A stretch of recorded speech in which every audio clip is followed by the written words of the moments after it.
하겠습니다. 자, 살펴볼게요. 이생규장전은 무슨 뜻이에요? 이생이가 담을 넘어다 봅니다. 전, 이야기. 전이라는 건 여기에선 소설 이야기를 하는 거고, 고전 소설이죠. 전기소설. 쉽게 이야기할까? 비현실적이라고. 세상에 어떻게 이런 일이 벌어질 수 있지? 한문으로 쓰여진 한문소설이고요. 비극적이죠. 결국엔 둘이의 사랑이 어쨌든 깨어지는 거니까. 전기적이고 낭만적입니다. 고려말 송도라고 이야기를 해서 이 정도 시간적 배경과 공간적 배경이면 구체적이다 이런 말 써줘도 됩니다. 전지적 작가 시점은 특징 다 아실 테고 주제는 언제나 중요하죠. 생사를 초월한 남녀 간의 사랑. 사랑과 만남과 헤어짐이 반복되죠. 몇 번씩? 3번씩. 만남과 이별을 반복합니다. 옆에다가 곱하기 3. 삽입시를 통해 인물의 심리를 효과적으로 드러냅니다. 더하기, 시를 통해서 정서를 집약적으로 드러내고 정서집약. 똑같은 말이지. 그 다음 산문에서의 단조로움을 회피할 수가 있다. 단조로움을 피할 수 있다. 변화가 있는 거니까. 유불선, 유교, 불교, 도교 전부 사상이 다 있대요. 역사적 사건인 홍건적의 난을 배경으로 합니다. 이거 실제로 있었던 거죠? 그래서 뭐라고 이야기를 할까? 소설임에도 불구하고 사실성을 부여해 줍니다. 전체 줄거리 보러 갈게요. 송도에 사는 이생이 선중리라는 최씨 처자의 담장을 엿보다가 사랑에 빠집니다. 첫 번째 만남. 이생과 최씨 처자는 부모의 반대로 이별하지만 첫 번째 이별. 최씨 처자가 부모를 설득해서 혼인을 하게 됩니다. 두 번째 만남. 누가 설득했어? 최씨 처자가. 그러니까 여기에 있는 이생이 요 남자애보다 최씨라고 하는 요 여성이 더 적극적이다. 홍건적의 침입으로 피난가던 이생과 최씨 처자가 이별하게 되고 최씨 처자는 홍건적에 의해 살해됩니다. 두 번째 이별. 죽은 최씨 처자가 이승으로 돌아와 이생과 함께 지냅니다. 세 번째 만남. 최씨가 저승으로 가고 최씨 처자를 그리워하다 죽습니다. 세 번째 이별. 자, 그런데 포인트는 뭐냐면 요거야. 첫 번째 이별과 두 번째 이별은 어때? 극복했지. 극복이 가능했죠. 하지만 세 번째 이별은 아이고야. 세 번째 이별은 극복이 안 돼. 극복이 안 돼. 그래서 당시 사람들의 생각을 알 수는 있지. 이별도 애지간한 이별은 극복이 가능하지만 삶과 죽음을 경계로 한 이별은 극복이 안 되는구나. 그럼 옆에다가 괄호해 놓고 아무리 사랑해도 삶과 죽음은 극복이 안 되는 거구나 라고 하는 당시 사람들의 가치관을 알 수가 있음. 이렇게 얘기해 주면 되지. 오른쪽 위로 올라갈게요. 이별의 만남 구조, 됐고, 한국문학의 특질, 서사문학의 특성, 됐어. 작품 소개, 중요한 부분 몇 군데다가만 체크하고 갈게요. 고려말 송도라는 구체적인 시공간, 홍건적 난이라는 역사적 사건, 생사를 초월한 남녀 간의 절실한 사랑, 얘는 주제지. 주제. 그 다음 만남과 이별이 반복. 그 다음 첫 만남은 사회 규범을 벗어나는 행위. 옆에다가 뭐라고 써놓을까? 자유연애. 그리고 남녀유별이라는 사회적 관습을 이유로 첫 번째 이별을 겪게 되지만 첫 번째 이별에다가 체크해 놓고 옆에다가 이렇게 써 놓으시면 되겠네요. 뭐라고? 사회 대 개인의 갈등. 사회 대 개인의 갈등. 다음 홍건적의 날 실제 사건이고요. 두 번째 이별 됐고, 두 번째 이별도 극복하고, 그 다음 여기지.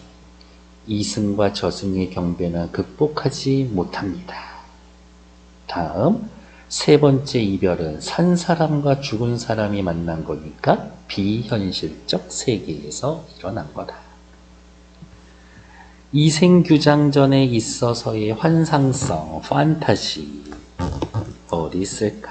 여기죠. 산자와 죽은 자가 결연을 맺음으로 생과 사이가 경계가 허물어지는 비현실성. 뭐 세 번째 사랑 됐고, 그 다음 얘네들이 죽은 여자와 산 사람이 만나는 공간은 신선세계로 묘사되거나 한바탕 꿈처럼 여겨지는 것에서 환상적 성격을 드러냅니다. 됐고, 요거 중요한 말이죠. 담을 중심으로 현실과 비현실의 경계가 나타납니다. 이 소설에서 담의 역할은 뭡니까? 라고 이야기를 하면 1번 현실과 비현실의 경계, 하나 더 쓸 거예요. 2번 남녀 간의 경계, 남녀 간의 경계. 요거 잘 기억해 두시면 뒤에 경제라고 하고 있어. 잘 봐두시면 뒤에 서술형 문제, 한 문제 요렇게 쓰시면 되는 문제가 하나 있을 겁니다. 뭐 됐고 됐어. 오케이. 다음 페이지. 이생규장전 무슨 뜻이라고? 이생이 담장 넘어서 봤습니다. 이야기. 송도의 이생이란 사람이 낙타교 옆에 살고 있었습니다. 송도 낙타교 옆에라고 이야기를 하면서 구체적인 밑에 되어 있죠. 구체적인 공간적 배경, 구체적 공간적 배경, 현실성을 얻고 있다. 나이는 18, 풍모가 맑고 말쑥했으며 타고난 재주가 대단히 뛰어났다. 요 정도면 인물의 성격을 직접 제시. 잘생기고 똘똘했대요. 아, 무슨 형 인물? 제자, 가인형 인물. 그는 국학에 다니면서 길가에서 시를 읽고는 하였다. 걸어다니면서 공부하는 애들 얘기하는 거네요. 그때 선중리 명문가에 최씨 처자가 있었는데, 그러면 요 정도겠네. 여기 어디가 있냐.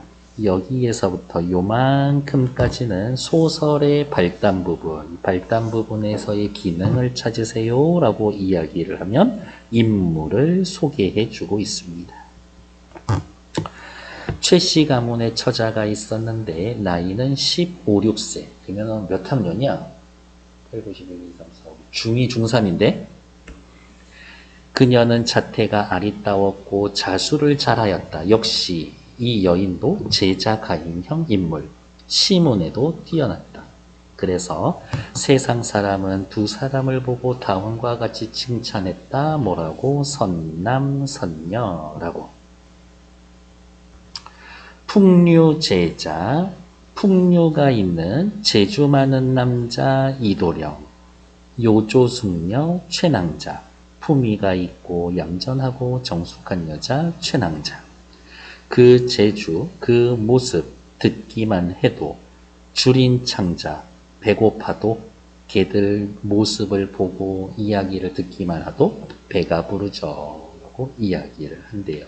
바로 이러한 것들이 뭐예요? 산문 속에 시지, 운문을 삽입해 놓은 겁니다. 단조로움을 회피하고 있습니다. 뭐 요 정도겠지? 풍류제자, 요조숙녀라고 이야기한 것 자체가 직접 제시지. 밑으로 내려갈게요. 이생은 책을 끼고 학교에 갈 때 항상 최씨의 집을 지나쳐 다녔습니다. 최씨의 집을 지나쳐 다니게 되면서 어떻게 그들의 만남이 생뚱맞은 게 아니다 라고 이야기를 하며 그들의 만남에 개연성을 부여해 준다. 그럴듯한데 개연성을 부여해 줍니다. 북쪽 담밖에는 버드나무 수십 그루가 삥 둘러 줄지어 있고 수양버들의 가지가 간드러지게 흔들리고 있었다. 중요한 얘기는 아니지만 방금 읽은 문장은 배경에 대한 묘사. 이생은 그 나무 아래서 쉬고는 하였다. 역시 개연성을 부여해 주는 거지. 쉴 때쯤. 어느 날 이생은 담장안을 들여다보았다. 이생이 담장안을 들여다보았다. 바로 요게 뭐예요? 이 소설의 제목과 연결이 되지. 그리고 담장을 들여다보면서부터 이생과 처자가 만나게 되는 매개물이기도 하지만 요게 포인트지. 두 사람의 사랑을 가로막는 장애물이지. 담장을 중심으로 나눠져 있으니까. 거기에는 이름난 꽃들이 만발하였고 벌과 새들이 다투어 제자버리고 있었다. 담장 곁에는 작은 누각이 꽃떨기 사이로 은은히 비추는데 주렴이 반쯤 내려져 있고 비단 휘장은 낮게 드리워져 있었다. 역시 거기에는부터 드리워져 있었다까지 배경을 묘사해주고 있네요.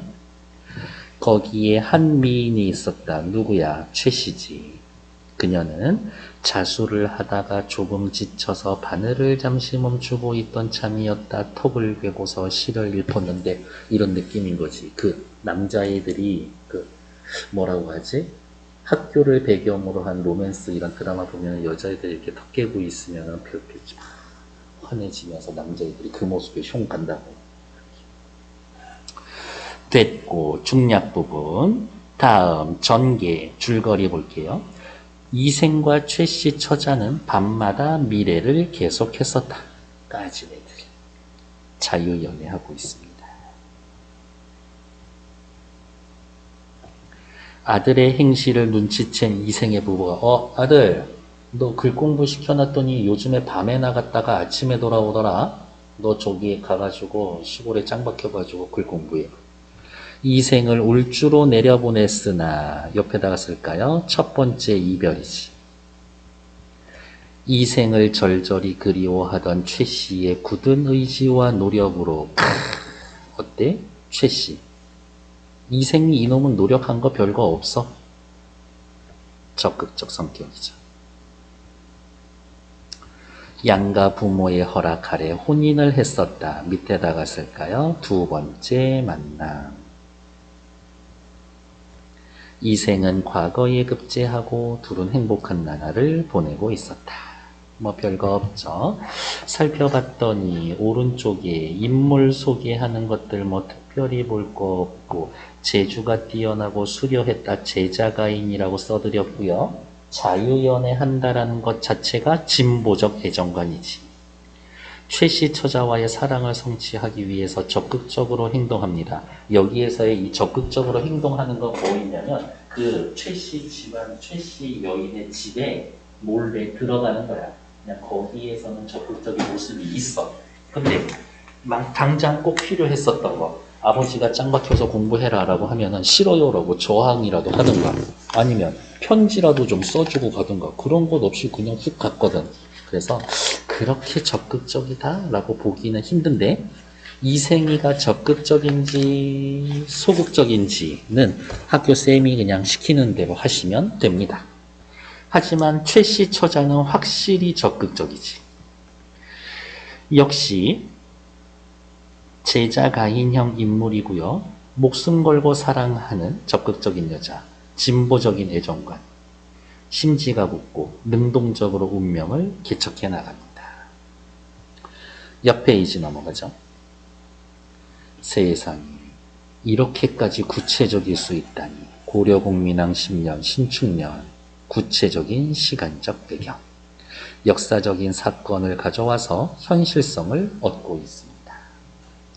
서울 개성을 점거하자 임금은 북주로 피난을 갔다. 열받는데 적들은 집을 불태우고 사람과 가축을 죽이고 잡아먹었다.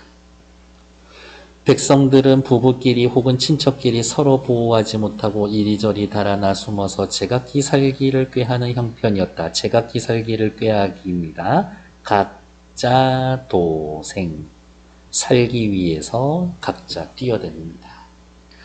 이생은 가족을 데리고 공벽한 산벼랑에 숨었습니다. 한 도적이 칼을 빼어들고 이생의 가족을 뛰어쳐왔는데 나쁜 놈 아니냐? 내달려서 겨우 모면했으나 부인은 도적에게 사로잡히고 말았다. 별로야. 이렇게. 전쟁으로 인한 최 씨와 이생의 이별, 두 번째 이별이라고 또 옆에 써놓죠. 도적이 부인을 겁탈하려고 하자 여인이 크게 꾸짖었다. 호귀야, 호랑이한테 잡아먹힌 귀신. 나를 죽여 씹어먹어라. 차라리 죽어서 승냥이와 이리의 뱃속에 들어갈 망정 어찌 개돼지 같은 놈의 배필이 되겠느냐. 우와, 패기 넘치죠. 누구 보고 개돼지래? 도적을 보고 개돼지라고 이야기를 했어. 그랬더니 어떻게 해요? 개돼지 열받았죠. 도적은 노하여 여인을 죽이고 살을 발라내었다. 몸을 이렇게 조각낸 거지. 이런 식으로. 괜찮나요? 그러면 이 대사를 통해서 알 수 있는 최 씨의 성격. 최 씨는 생각합니다. 뭐보다? 나의 이 목숨보다 절개가 더 중요하다. 순결이 더 중요하다. 라고 생각하고 있었던 거지. 아니에요. 사는 게 더 중요해요.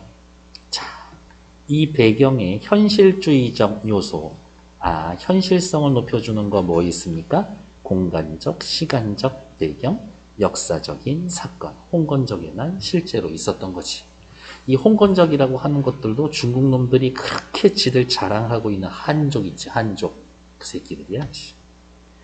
이생규장전에서 제목의 의미와 담장의 상징, 담장, 이생이 담 너머를 엿본 이야기, 담장을 넘는 행위는 오케이, 현실 전복의 의미가 있습니다. 다른 말로 현실적인 제약을 극복한다라는 의미가 있습니다. 담장의 상징성 두 개라 그랬죠? 남과 여를 분리하는 경계, 생과 사를 분리하는 경계. 이러한 것들. 옆에 설명은 너무 많다.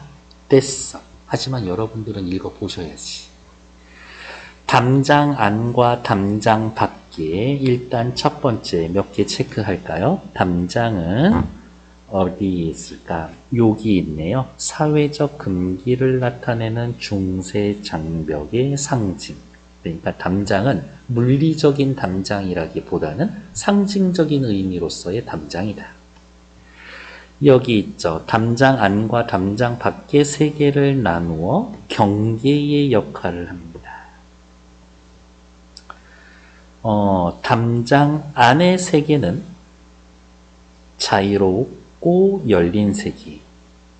이 안으로 이생이 넘어와서 사랑이 실현이 되고 이생이 밖으로 나가게 되면서 바깥은 봉건적 윤리관에 예속된 세계. 쉽게 들어오지 못합니다. 그냥 이렇게도 해석을 하더라 라는 이야기인데 그런가? 예, 훌륭하신 분들이 하신 얘기니까. 다음 페이지. 이생은 긴 풀이 우거져 있는 들에 숨어서 간신히 남은 목숨을 보존했다. 한참 뒤 도적이 이미 소멸했다라는 소식을 듣고 부모님이 사시던 옛집을 찾아갔는데 그 집은 이미 불에 타버리고 없었죠. 다시 여인의 집에 가보았습니다. 어머, 처음에 갔던 게 어디야? 부모님 사시던 옛집을 먼저 찾아갔지. 이 당시엔 효를 시행하는 게 중요했었구나. 효 사상이 반영되어 있군. 그 다음 여인의 집을 찾아가 봤는데 행랑채만 휑하게 남아있고 집안에 쥐가 찍찍거리고 새들이 지저귀고 있었다. 완전히 폐허가 되어버렸죠.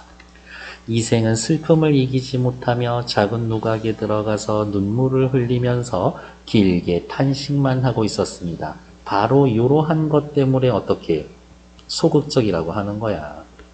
보통 놈 같으면 나가서 막 돌아다닐 것 같은데. 날은 저무었으나 우두커니 홀로 앉아 있었다. 지나던 논일던 일을 생각해보니 그 좋던 시절이 완연히 한바탕 꿈 같았다. 허탈하고 허망했습니다. 일장춘몽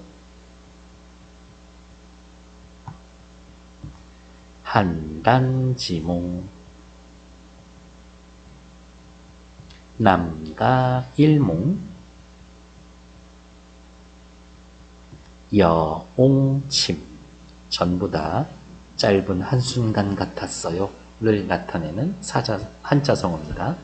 일장춘몽, 한단지몽, 남가일몽, 여옹침 하나 더 쓸까? 노생지몽 전부 다 똑같은 말이다. 홍건적의 침입으로 피해가던 이생과 최씨의 처자가 이별하고 세컨드 이별, 최씨 처자는 홍건적에 의해서 살해가 됩니다. 이경 한밤 9시 11시쯤 거의 다 되었을 때 달은 희미한 빛을 토하며 그 빛이 지붕과 들보를 비추었었다. 역시 배경 묘사고요.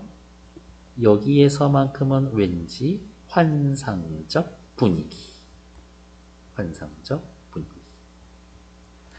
멀리 낭하에서 발자국 소리가 차츰 들려왔다. 누구 발자국 소리? 최씨 여인의 발자국 소리.